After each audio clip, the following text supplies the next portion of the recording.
চিকিৎসার জায়গাগুলো কি সরকারি টাকায় করছে? 100 না, নিজের টাকায় করতো। তিনি তো দায়িত্বে আছেন, তিনি দায়িত্বে থাকলে দায়িত্ব আছে, ওরা দায়িত্বে নাই, দায়িত্ব ওরা নাই। যারা এই আন্দোলনকে এদেরকে বুকে রক্ত দিয়া চোখের দৃষ্টি ধ্বংস করে এদেরকে পাঠাইলো, তাদের প্রতি তার দায়িত্ব নাই?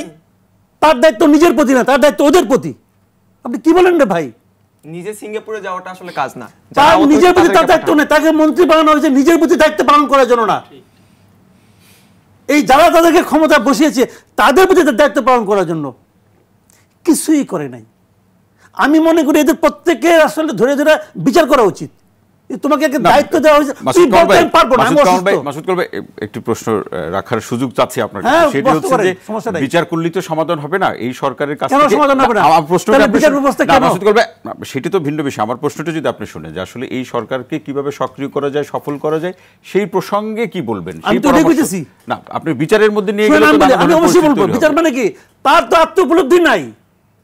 ওনার আত্ম উপলব্ধি থাকলে উনি বাসায় চলে যেতেন, বলতেন আমি পারতেছি না, এটা আমার কাজ না।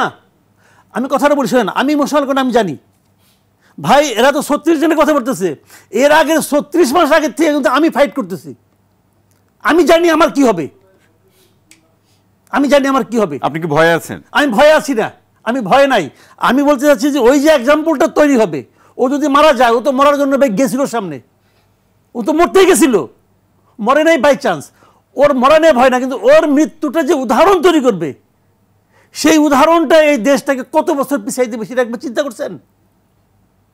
যে আন্দোলন করলে মরতে হয়, কোনো লাভ হয় না, এই যে এক্সাম্পলটা তৈরি হবে, কথা বললে মরতে হয়, এই এক্সাম্পলটা তৈরি করবে, এই এক্সাম্পলটা এই দেশটাকে পিছিয়ে দিবে। এবং এই পিছনে দায়ী থাকবে কে? দায়ী থাকবে ডক্টর ইউনূস। সেই অযোগ্য লোকগুলিরে কিভাবে টুকাইয়ে নিয়ে আসলো, বা এটা আমি বুঝি না,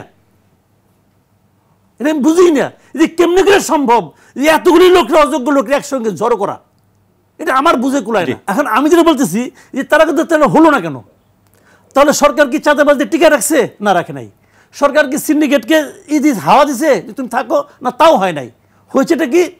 এই সরকার আসলে জানে না কীভাবে চাঁদাবাজ নিয়ন্ত্রণ করতে হয়, এই সরকার জানে না কীভাবে সিন্ডিকেটকে নিয়ন্ত্রণ করতে হয়।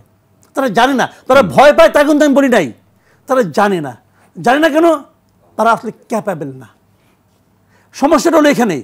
আপনি অনেকগুলি ভালো মানুষকে নিয়ে আসছেন যারা ক্যাপাবেল না।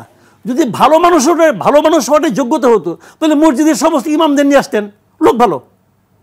তারা কি ক্যাপাবেল? তারা ক্যাপাবেল না। কতগুলো অযোগ্য লোককে নিয়ে আসছে এখানে সরকার বানানো হয়েছে, যে লোকগুলো জানে না কীভাবে চাঁদাবাজকে, কারণ ওরা তো ভদ্রলোক, ওরা তো চাঁদাবাজকে নিয়ন্ত্রণ করার পদ্ধতি জানে না। দ্যাট ইজ হোয়াই যে সরকার মানুষের জনজীবনকে শান্ত করতে পারছে না। সমস্যাটা কী হচ্ছে আমি বলি, এটা বলে শেষ করি 1 মিনিটের মধ্যে। সমস্যাটা হলো গিয়ে, যেহেতু জনগণ আনহ্যাপি হয়ে গেছে, আপনি সংস্কার কি করবেন না করবেন ওটা নিয়ে মানুষের কোনো মাথা ব্যথা নাই। আপনি যদি এই জনজীবনটাকে শান্ত রাখতে পারতেন, মানুষ আপনাকে কোনো কিছু বলতোই না, বলতো তুমি সংস্কার করো, যতদিন লাগে করো। কিন্তু যখন আপনি মানুষের দৈনন্দিন শান্তিটা দিতে পারছেন না, তখন আপনি সংস্কার করবেন না কি করবেন মানুষের মাথা ব্যথা নেই। আপনাকে রিক্সাওয়ালাকে বলেন আমরা এই সংস্কার করছি, শুনবে, আপনি ভদ্রলোক না করবে না, তারপরে বলবে কি এতে কি জিনিসপত্রের দাম কমবে?